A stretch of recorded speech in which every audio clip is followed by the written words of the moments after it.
Nossa sétima aula de Teologia Sistemática. Nesse bloco aprendemos sobre antropologia, agora estamos estudando pneumatologia. E hoje vamos dar continuação aqui no assunto tratado no livro do Gruden. Já oramos, os demais irmãos estarão entrando já. Já deu horário, então vamos dar sequência. E Gil, alguma dúvida sobre as aulas passadas?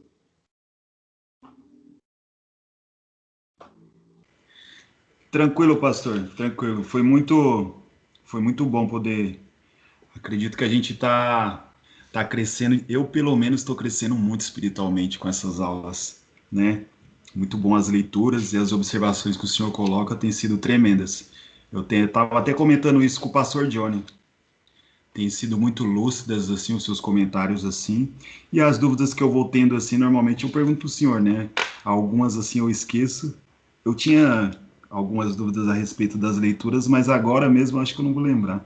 Tem Mas problema. tranquilo. Depois você pode me fazer a pergunta e eu te respondo no particular, tá bom? Então, Tranquilo. vamos lá, nós paramos na semana passada. Aquela aula da semana passada, inclusive, eu estarei utilizando ela na nossa igreja. Eu estarei dando uma tarefa da aula passada para todos os obreiros da nossa igreja. Como você sabe, né, Gil? Muitos obreiros, depois da pandemia, foram, eu diria, impactados pela pandemia. Alguns já tinham alguns anos de igreja conosco, outros tinham poucos anos, e eu diria, uma minoria estava começando a caminhar conosco quando veio a pandemia. E o que acontece? A pandemia foi um divisor de águas para nós, em todos os sentidos, né? Como está sendo para todos nós, povo de Deus. E a aula da semana passada, ela foi muito especial, porque como nós estamos tratando sobre esse assunto, né, da obra do Espírito Santo, e nós tínhamos tratado na quinta aula que o Espírito Santo dá poder e ele dá vida, e na aula da semana passada nós continuamos trabalhando sobre que o Espírito Santo dá poder e ele dá poder para o serviço, e nós fomos no Velho Testamento e no Novo. Então, o que acontece? Foi maravilhoso, porque foi, ao mesmo tempo que foi uma bênção e uma ministração para vocês, eu vi o quanto naquela aula Deus também nos abençoou e me abençoou para abençoar vocês, porque eu tinha acabado de pregar sobre aliança, baseado no livro de Josué, e o que acontece? Casou muito o assunto da aula, que tem a ver com o quê? O Espírito Santo nos dando poder para o serviço. Porque aí nós concluímos, inclusive, que o Espírito Santo purifica. Ou seja, e aí trabalhamos naquele texto de 1 Samuel, capítulo 15, que é onde eu até fiz aquela pergunta para vocês, né, sobre que é rebeldia, feitiçaria, arrogância, idolatria. Então, foi um presente, e eu diria foi uma resposta para vocês e o será para a nossa igreja. Eu vou utilizar aquele material, inclusive, de aula, para os obreiros, porque, olha que interessante, né, Gil? E demais alunos. A pandemia mostrou o seguinte, que você pode estar unido à igreja mesmo não estando na igreja. Você pode viver igreja sem estar na igreja. É claro que isso tudo é muito ruim para nós, mas ao mesmo tempo é o momento que Deus está nos ensinando. E como tudo na nossa vida acontece pela permissão de Deus, nós sabemos que Deus está nos permitindo passar por isso. Ao mesmo tempo, existem pessoas que estão dentro da igreja, mas elas nunca estão na igreja ou não estão na aliança. E na pandemia ficou muito claro quem realmente faz a obra de Deus com humildade, quem realmente faz a obra de Deus para se aparecer, quem faz a obra de Deus por projeção, porque agora também é uma faca de dois gumes. Há um desejo de projeção de alguns, que também é uma coisa muito desagradável, porque nem todo mundo vai ter projeção. E a gente sabe que a igreja, ela pode estar tendo uma certa projeção, mas isso tudo não quer dizer muita coisa, porque tem igrejas vivendo um cristianismo muito abençoado numa tribo indígena, em lugares onde não tem redes sociais. Então, Verdade. perceba, o que é ter projeção? O que realmente é ter visibilidade? E quando a gente está estudando sobre isso, que o Espírito Santo dá poder para o serviço, ele nos purifica, ele nos concede vida, isso que é o mais importante para a nossa vida, né? Então, beleza, meu irmão, glória a Deus. Glória a Deus, hein, Hoje a gente pastor? vai dar continuação, que nosso assunto, como eu venho falando, né, é a obra do Espírito Santo. Então, o Espírito Santo dá poder, o Espírito Santo, ele nos purifica e agora o Espírito Santo revela. Amém. Ele revela. Eu quero ler com você, amado irmão, um texto que se encontra no Evangelho de João, capítulo 14, versículo de número 26. Um texto bem conhecido.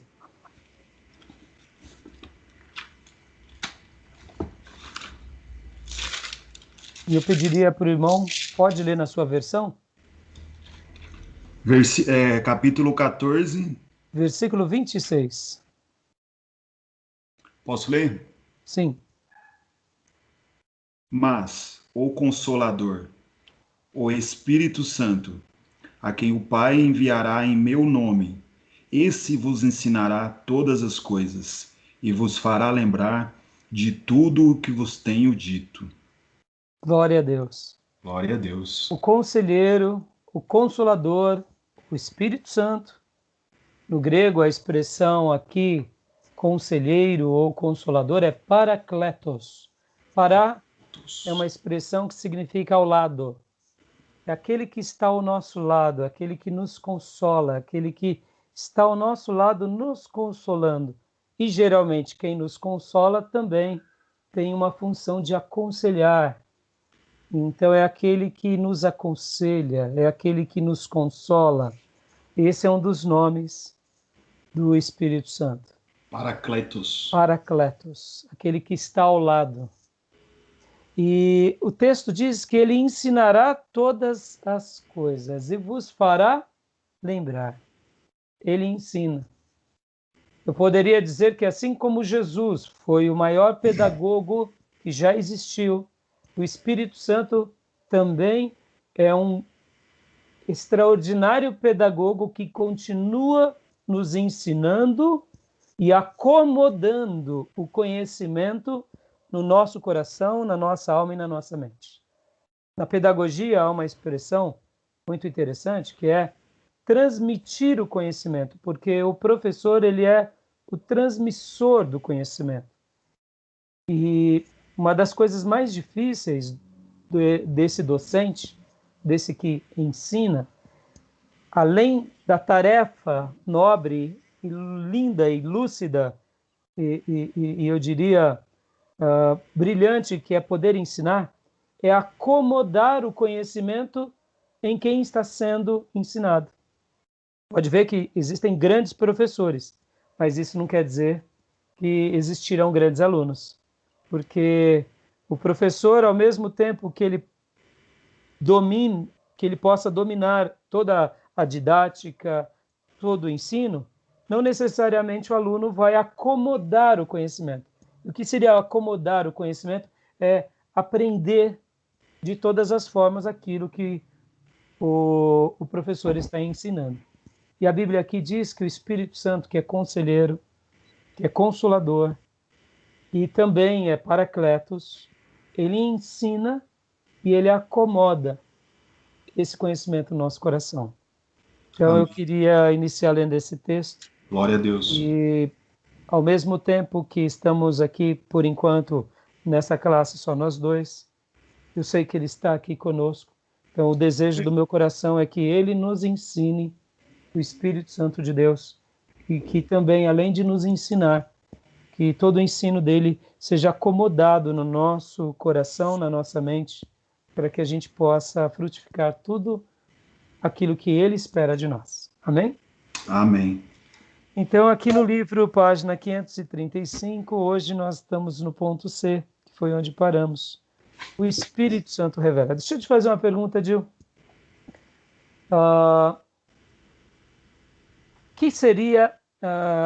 Qual é a diferença entre revelação e iluminação? Deixa eu te contar seria uma frase que eu aprendi com o irmão, meu irmão Ricartes. Ele um dia chegou para mim e disse assim: sabe, pastor Rai, quando Deus não revela, porque muitas vezes o pastor ele precisa de saber do que está acontecendo no pastorado, na vida das pessoas, etc. e tal. Ele disse assim: olha, pastor, quando Deus não revela para o pastor, sabe o que acontece? Eu falei: não. Aí ele disse assim: o povo conta. O povo conta.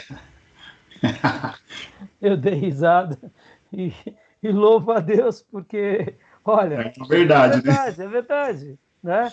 Tem aquele que conta porque é um linguarudo, pode ver, irmãos, toda igreja tem aquele que fala demais, ou aqueles que falam demais, mas, de uma forma ou de outra, quando Deus não revela, o povo conta, então, louvado seja Deus. Tá bom? Verdade. Né? Mas eu usei essa piadinha, essa anedota e, ao mesmo tempo, essa frase muito pertinente que eu aprendi com meu irmão Ricardo. Tenho saudade do meu irmão e da sua esposa, Rosane, e das filhas, né? E faz muitos anos que eu não os vejo. Tentei entrar em contato com eles e perdi o contato. Eles foram para o Rio de Janeiro. Mas voltando, qual é a diferença entre iluminação e revelação? Porque aqui, ó, o Espírito Santo revela. Você já ouviu alguma explicação sobre isso? Qual é a diferença de iluminação e revelação? Pastor, eu li recentemente um livro que chama Doutrinas da Bíblia.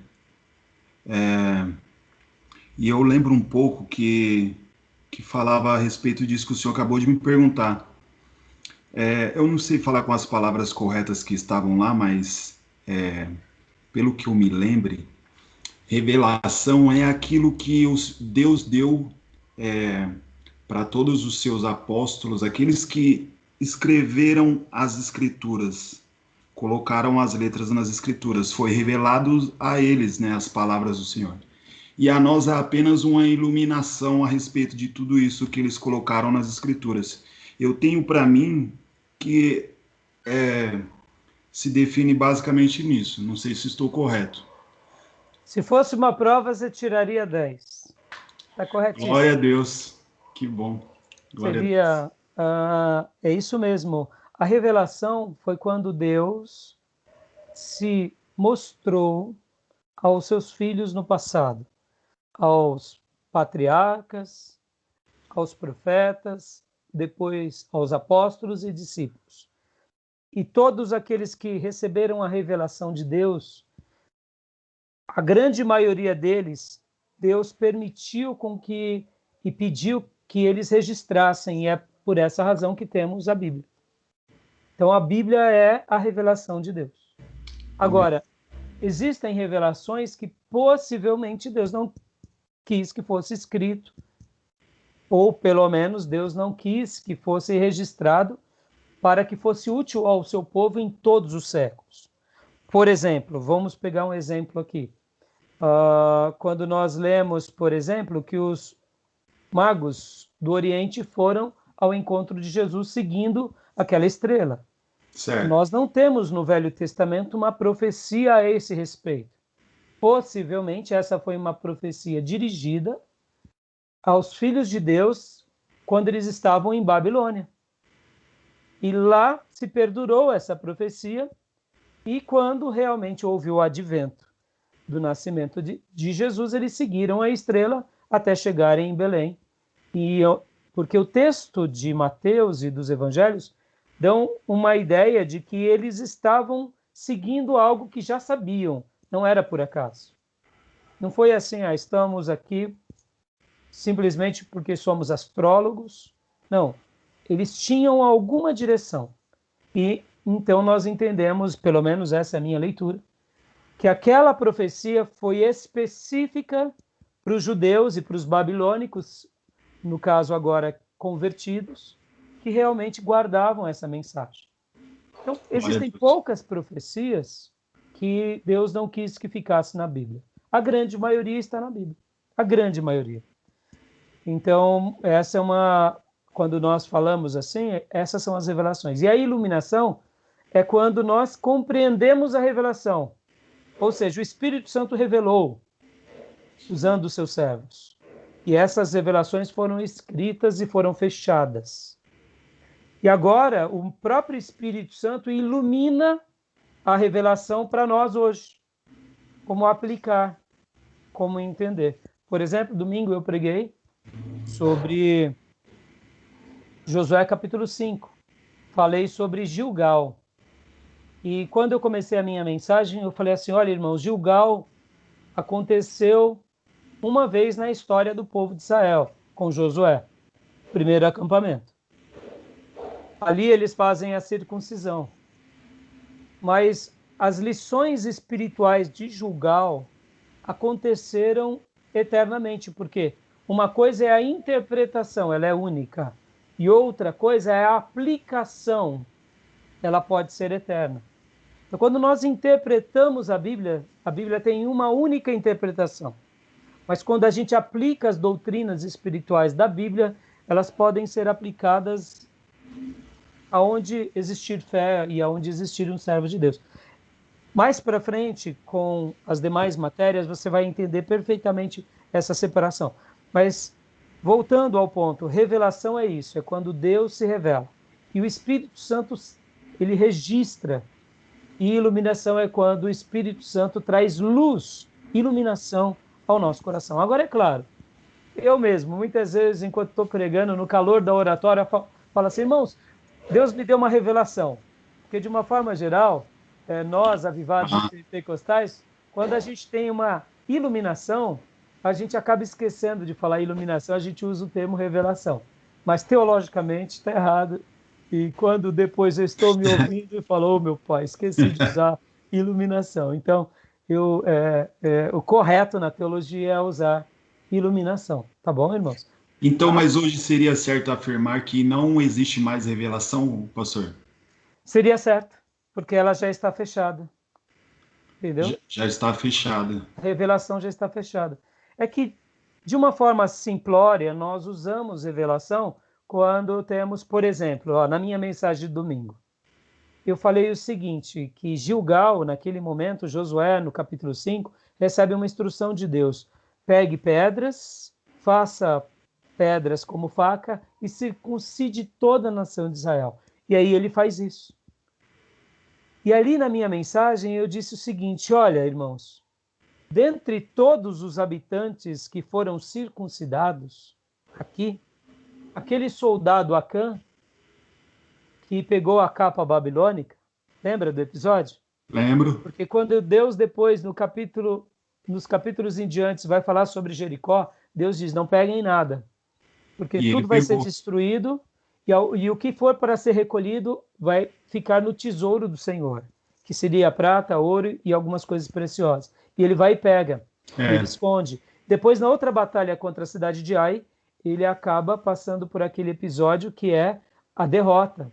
E o exército de Israel é humilhado, 36 homens são mortos, e depois Josué se pranteia juntamente com a nação, e Deus diz, por que você está aí de joelhos? Levante-se, Israel pecou. E aí Deus revela, por meio dos sacerdotes, por meio de Josué, o que de fato tinha acontecido. Olha que interessante. Enquanto eu pregava domingo, Deus me deu uma iluminação. Por quê? Todos aqueles que passaram pela circuncisão, nem todos foram circuncidados de coração. Acã é o grande exemplo. Olha. Acã passou pela circuncisão física, mas não passou pela circuncisão espiritual. E olha que interessante, olha que fantástico. Raabe, ela não está ainda no capítulo 5 de Juízes do livro de Josué. Ela não está, porque é somente depois do capítulo 5 que Deus dá estratégia para Josué e enviar os espias para que pudesse espiar a terra de Jericó. Então, olha que interessante.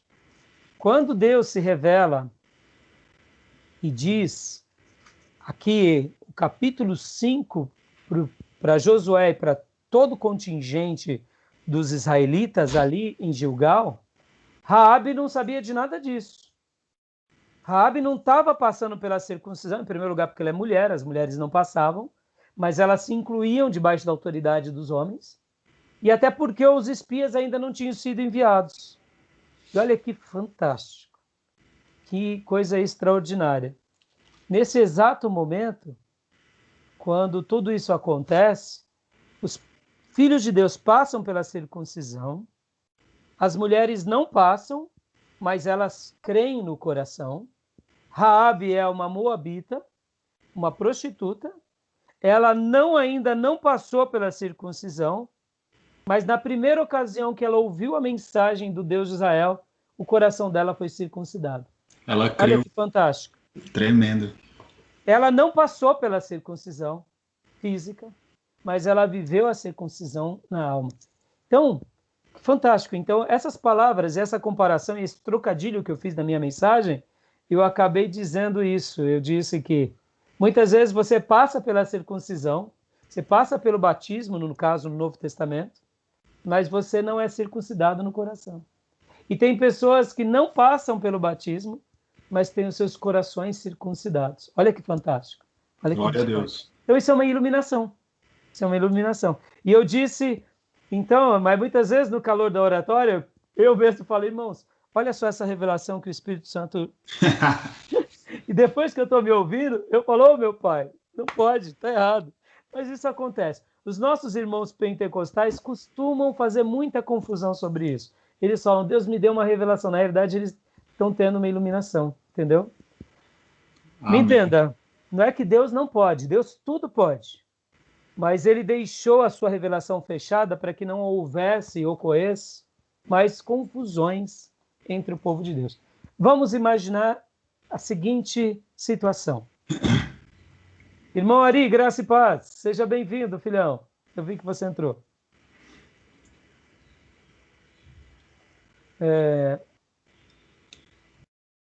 Ô, pastor, graça e paz. Isso, quando quiser deixar a câmera ativada, pode deixar, tá bom? Ok. Vamos imaginar agora a seguinte situação, irmão Gil e Ari.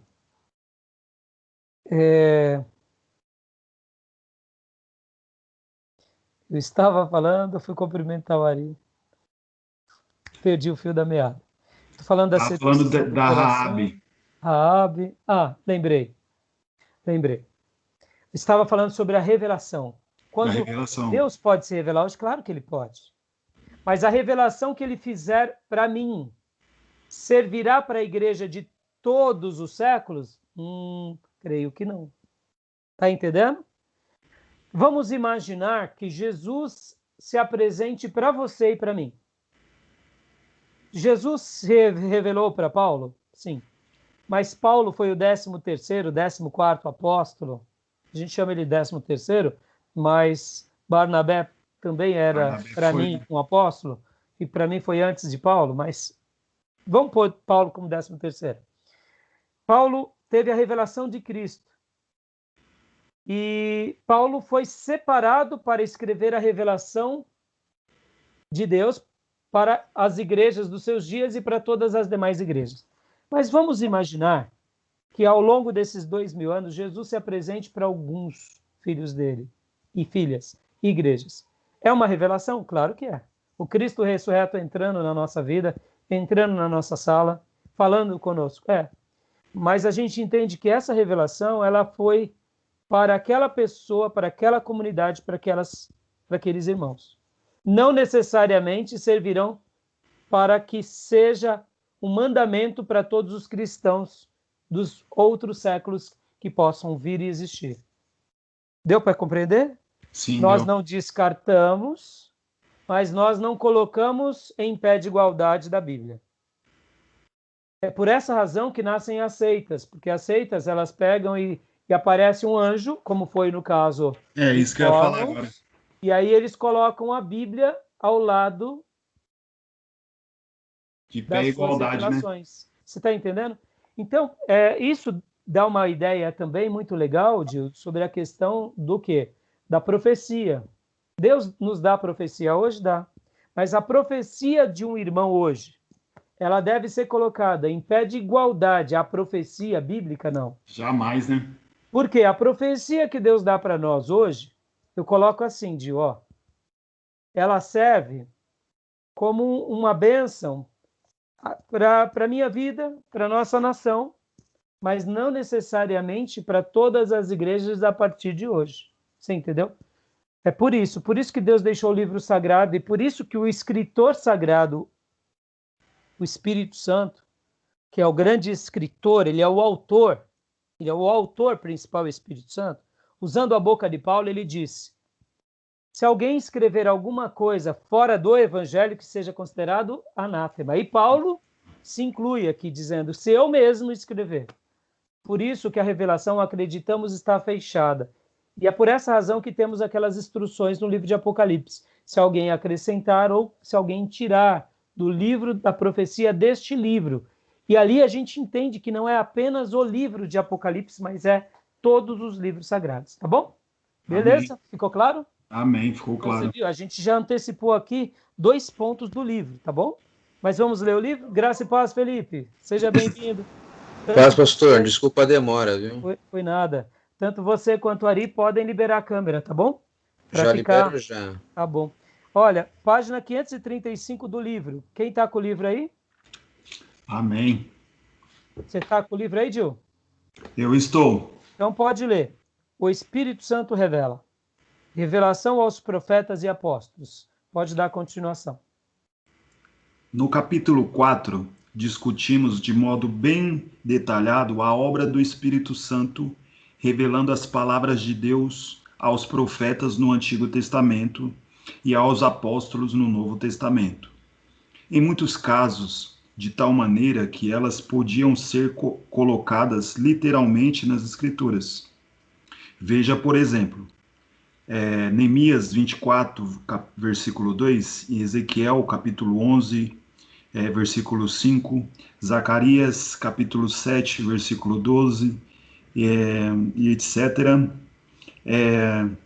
A totalidade das escrituras do Antigo Testamento veio a lume porque os homens falaram da parte de Deus, impelidos pelo Espírito Santo. 2 Pedro 1, versículo 21. Várias passagens mencionam essa obra do Espírito Santo nos profetas do Antigo Testamento. Veja Mateus 22, versículo 43, Atos 1, 16, capítulo 4, versículo 25, capítulo 28, versículo 25, 1 Pedro 1, versículo 21. Os apóstolos, em outros que escreveram as palavras das Escrituras no Novo Testamento, foram igualmente guiados a toda a verdade pelo Espírito Santo.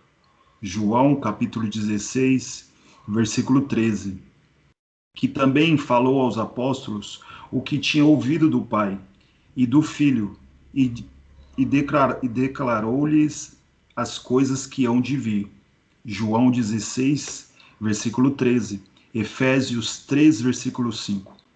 Outros que foram cheios do Espírito Santo também falaram e contaram palavras que tornaram parte das Escrituras, tais como Isabel, Lucas, capítulo 1, versículo 41, também Zacarias, Lucas, capítulo 1, versículo 67, e Simeão, em Lucas, capítulo 2, versículo 25.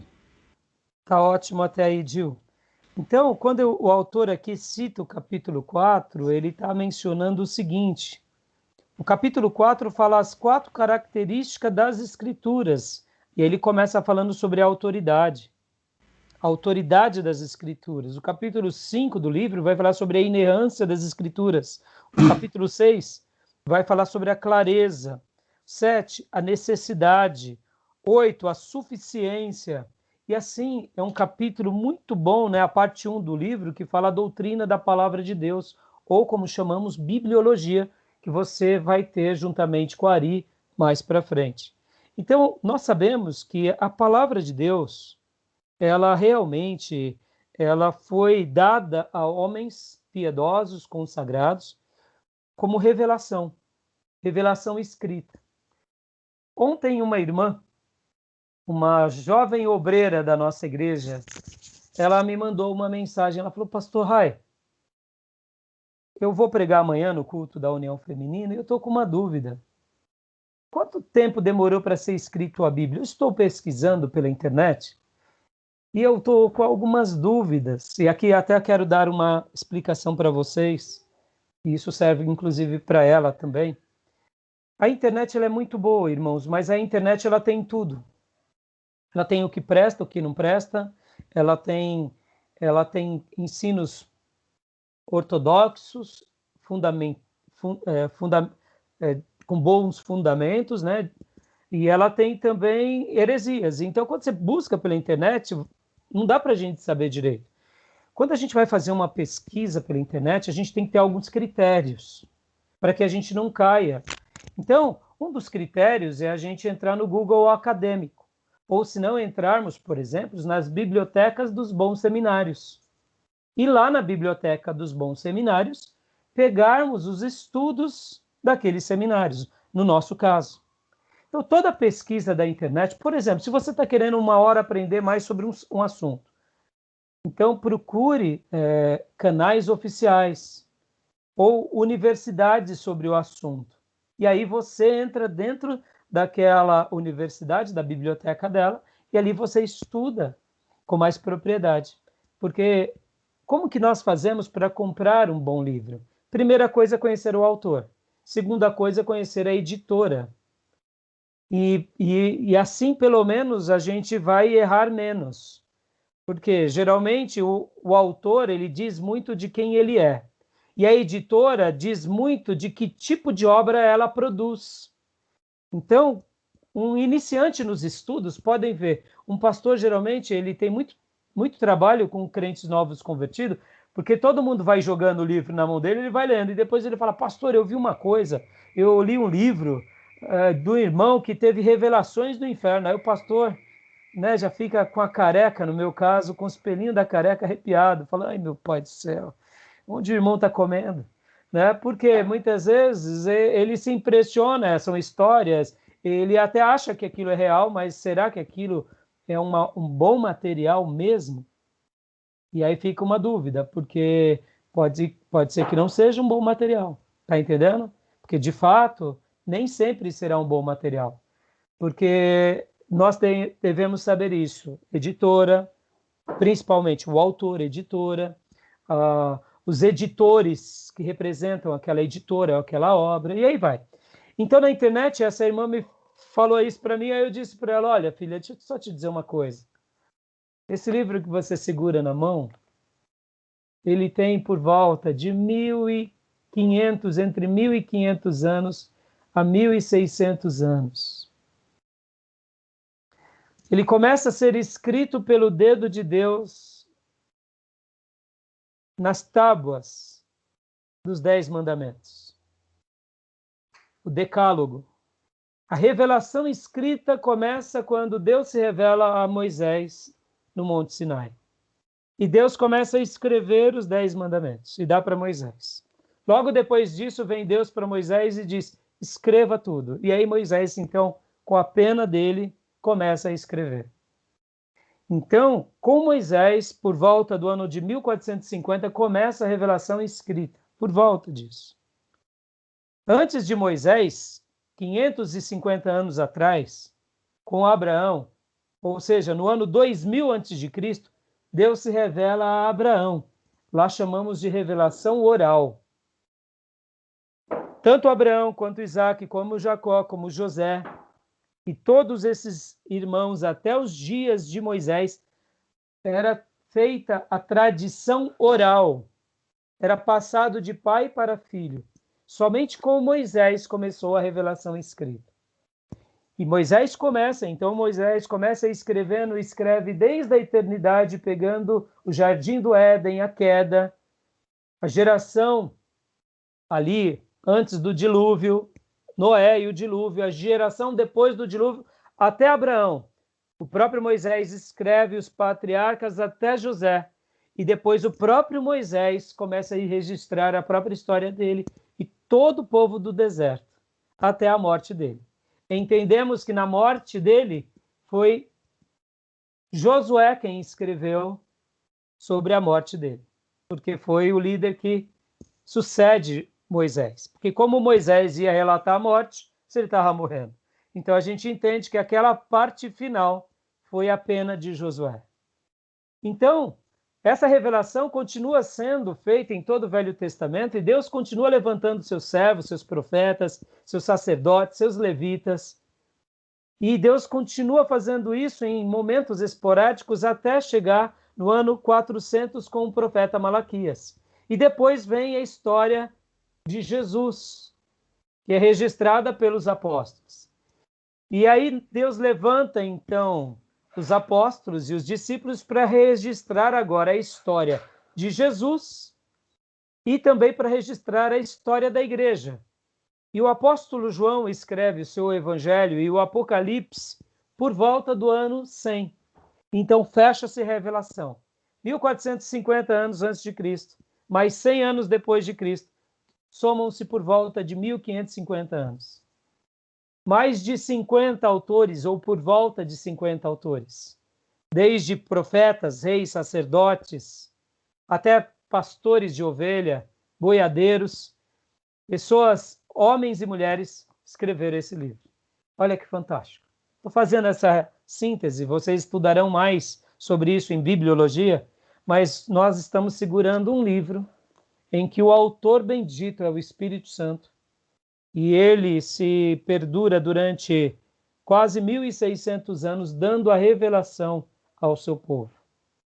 Esse é o único livro sagrado na história da humanidade que demora um tempo tão grande para ser escrito, porque somente Deus poderia escrevê-lo. Olha que fantástico. Em nenhuma outra religião do mundo há uma literatura assim, porque qualquer outra religião do mundo, por exemplo, o Evangelho segundo Allan Kardec, foi uma pessoa que recebe o espírito de Allan Kardec. A gente sabe que não é isso, nós não concordamos, mas é o que eles dizem, a psicografia. E ele escreve, então, a psicografia de Allan Kardec. O próprio Alcorão, eu tenho o Alcorão aqui, depois eu até pego para vocês e mostro. Maomé recebe, então, ali a iluminação, e ele escreve, e ele deixa para os seus discípulos aquela revelação, que é o Alcorão.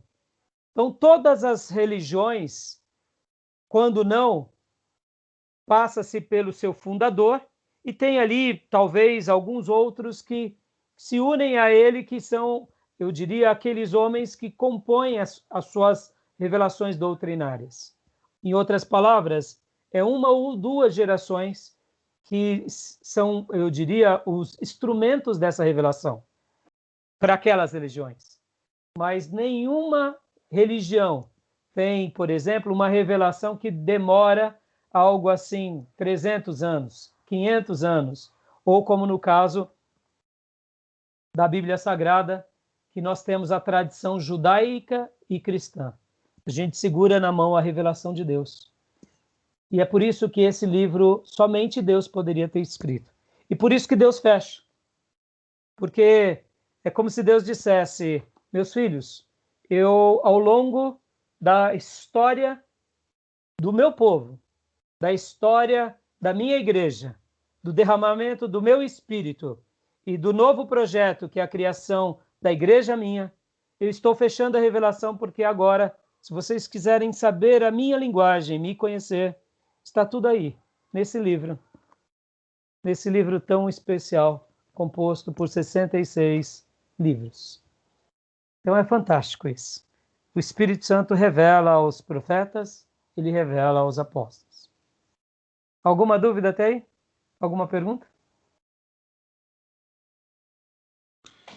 Não, pastor, tranquilo. Glória a Deus. Glória a Deus. Querido Ari?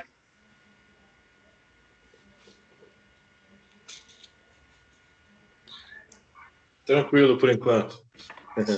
Foi bem explicado aí.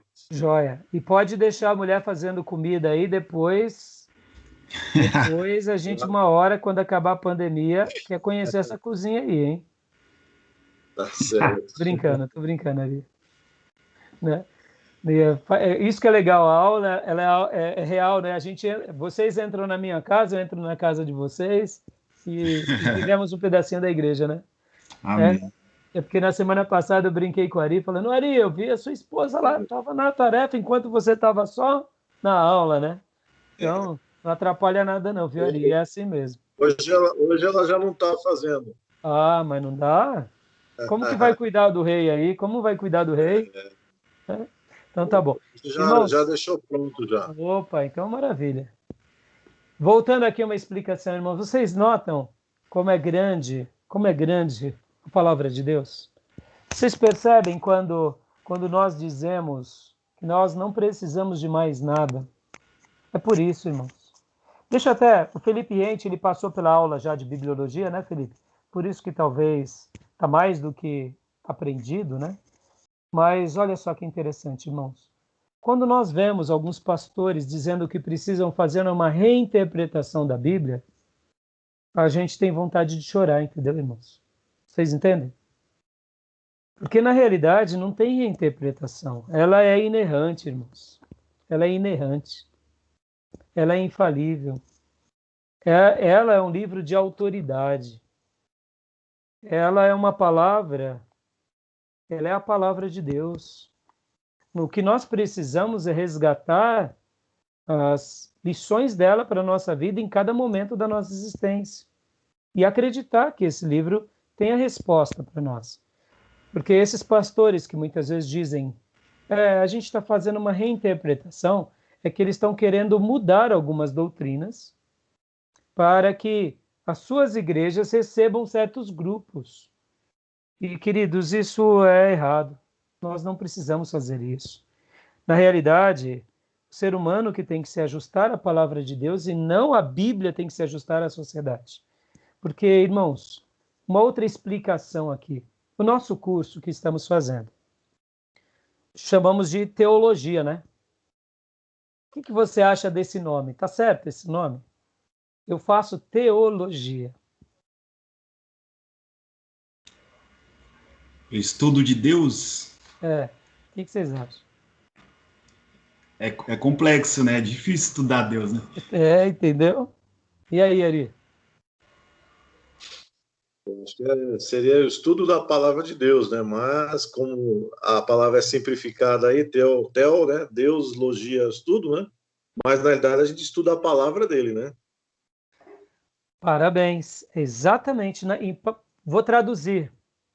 A melhor definição de teologia seria o estudo das revelações de Deus. Como Deus se revelou? Deus se revelou de forma oral aos patriarcas. Deus se revelou de forma escrita aos profetas. Deus se revelou de forma encarnada aos apóstolos e discípulos. Eles registraram a encarnação, a morte, a ressurreição e a ascensão, e eles registraram o derramar do Espírito Santo e o surgimento da igreja sob o poder e a liderança do Espírito Santo. Então, fazer teologia, a melhor definição é o estudo das revelações de Deus. E aí talvez alguém diga, mas se Deus se revelou de forma geral, aonde está a certeza de que Deus não continua se revelando? Foi a sua pergunta no início. Aí nós dizemos, a Bíblia, ela é a grande revelação. Ela está fechada. Então, a melhor definição de teologia é isso. Como eu disse, Deus pode ainda se revelar, mas aquela revelação que ele fizer para alguém, ou para alguma família, ou para alguma igreja, é uma revelação específica para aquela pessoa. É uma experiência onde Deus mostrará a sua glória e a sua majestade para aquele grupo. Mas aquilo não necessariamente servirá de doutrina para toda a irmandade da terra ou mesmo para toda a irmandade depois, que virá a partir daquela igreja. Por exemplo, irmãos, vamos pegar aqui um exemplo aqui do tanque de Betesda. Você já viu alguma igreja que tem um tanque que o anjo vai lá e sacode as águas? Não. Seria uma beleza isso nos nossos dias, sim ou não? O Sim, povo estaria adorando o tanque e o anjo, né? Então, hoje em dia, né, Felipe? Obrigado, gostei. Hoje o povo estaria adorando o tanque, fazendo réplicas e vendendo. É isso, o pastor vendendo a água do tanque ainda. Vendendo a água do tanque. E adorando o anjo, né? Criando nome, etc. Então, olha só. Mas seria bom? Sim e não. Porque o tanque de Betesda, irmão, não recebeu uma reprovação de Jesus. Mais uma vez, os irmãos que entraram depois na aula, o Gil fez uma pergunta que também se aplica também a esse contexto, Gil. Em algum momento, Deus deu uma revelação para os judeus daquela cidade de que era algo de Deus. Tanto é que Jesus, ao ir ao tanque de Betesda, ele não diz: vocês, irmãos, estão recebendo a visita de um demônio. Não, ele não diz isso. Ele autentica que é anjo, ele autentica. Ou seja, foi uma experiência isolada, para um povo isolado, por um propósito isolado. Então, quando eu, por exemplo, vamos supor que nós estamos lá na Igreja Batista Missionária cultuando, ou nós estamos aqui, irmãos, nessa aula do seminário aqui, via online, ou em EAD, ou mesmo presencial, e temos uma visitação poderosa de Deus. O Senhor, de uma forma poderosa, se revela para nós, faz algo inédito. Eu posso fazer dessa experiência uma doutrina? Não. Por quê? Porque é uma revelação, é um presente do Espírito Santo, mas para a nossa vida. No máximo, nós daremos o nosso testemunho para que outros sejam edificados. Mas eu não posso impor que a minha experiência seja vivenciada por outros, porque aquilo foi único e exclusivo para nós. Estão entendendo? Então, eu não nego que Deus se revela. Eu posso até dizer que essa revelação foi real. No entanto, ela serve para mim apenas para edificar a minha fé, para fortalecer o meu coração. Mas eu não posso fazer dessa experiência uma experiência onde eu faço dela uma doutrina. Estão entendendo, irmãos? E é por isso que muitos servos de Deus, por não conhecerem a revelação, fundamentam suas doutrinas, ou novas doutrinas, que são o quê? São tradições, são costumes deles. Vamos supor, irmãos, alguns irmãos que vão bem arrumados para a igreja e naquele culto Deus abençoa eles. Aí eles começam a pôr uma regra de que tem que ir bem arrumado para a igreja. Aí eles começam a usar uma doutrina deles e colocam em pé de igualdade, como se aquilo fosse parte da Bíblia. E não é, aquilo foi uma experiência que eles tiveram. Percebam? Isso é muito importante, tá bom? Elucidou? Vamos então dar continuação?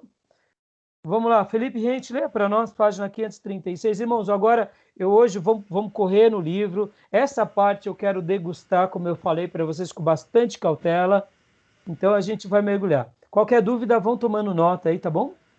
Página 536, lê agora para nós, Felipe. Ponto 2. Ele dá evidências da presença de Deus. Porque a gente está falando que o Espírito Santo revela. Ela revela aos profetas e aos apóstolos. O Espírito Santo dá evidências da presença de Deus. Continua para nós. Qual que é a página mesmo, pastor? 536.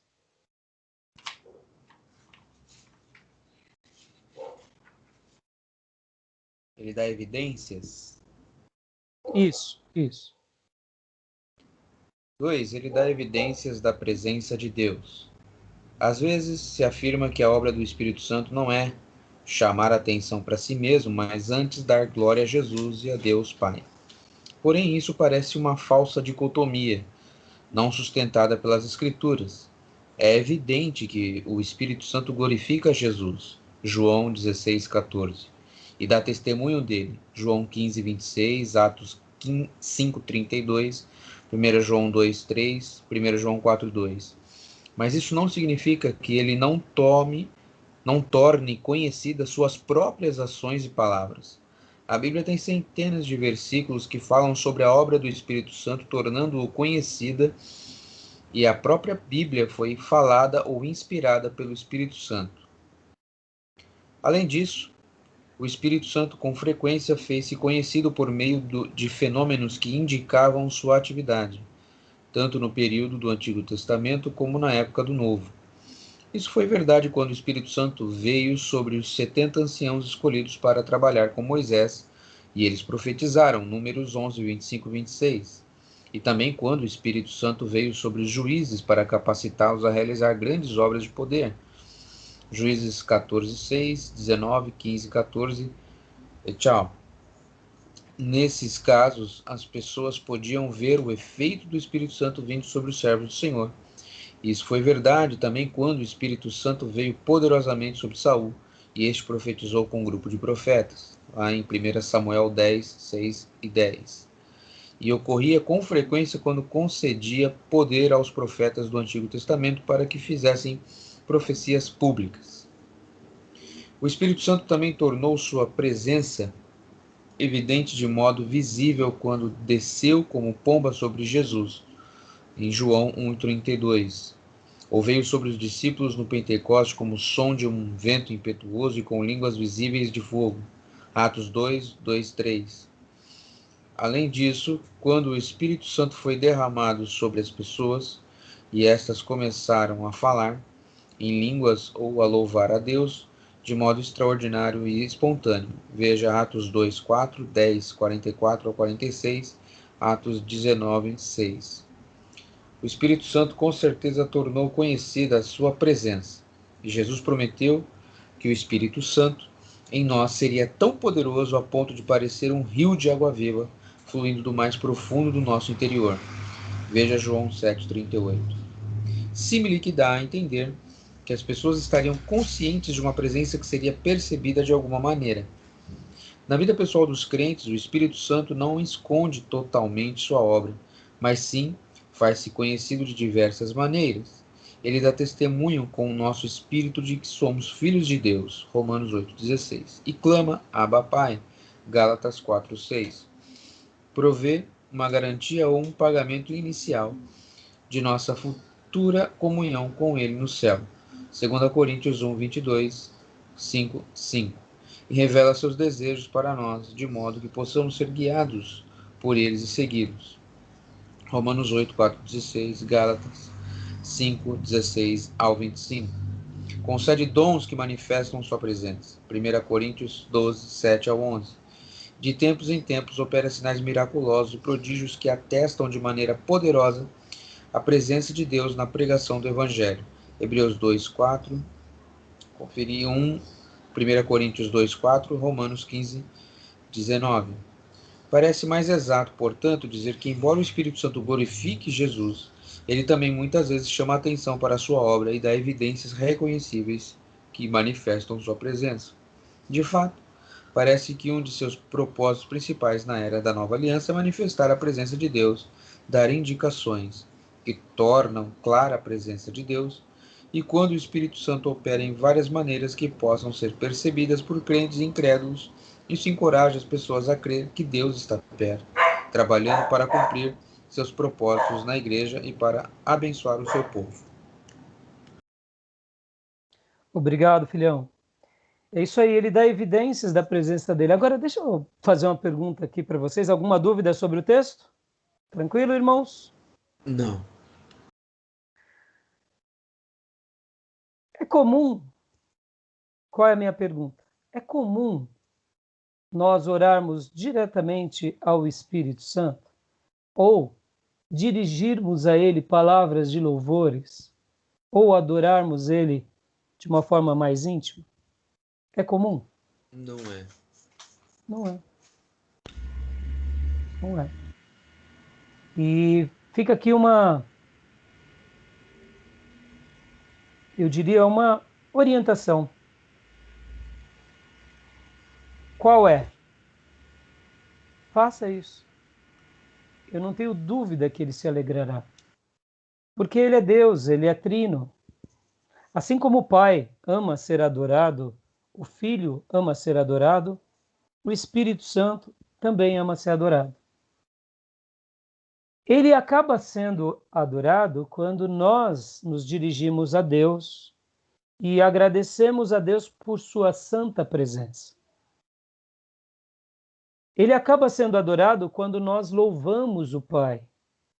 Ele acaba sendo adorado quando nós louvamos ao Pai pela obra de Jesus e pelo poder de Deus e tudo que a obra da redenção atuou no nosso coração. Ele acaba sendo adorado também quando nós sentimos a sua presença e nos derramamos diante de Deus. Ele está sendo adorado. Mas é normal também que possamos exercitar, eu diria, esse exercício sagrado de se dirigir a Ele, naquele momento em que a sua bendita presença dá sinais de que Ele nos acompanha.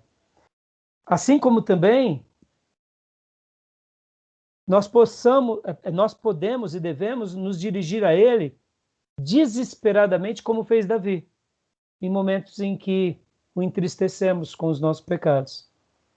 Naqueles instantes que pedimos para Deus restaurar a nossa vida e restaurar a alegria da salvação, ao mesmo tempo que a gente pede perdão ao Pai, pede perdão a Jesus, a gente também deve pedir perdão a Ele, para que Ele possa voltar a viver e dar sinais da sua presença e do seu amor sobre nós. Então, fica aqui uma dica aos meus irmãos. Faça isso, não é? Porque Ele é Deus e Ele ama ser adorado, tá bom? Eu vou agora parar a gravação, vou para o segundo bloco e a gente depois para e vai para o nosso intervalo, tá bom, irmãos?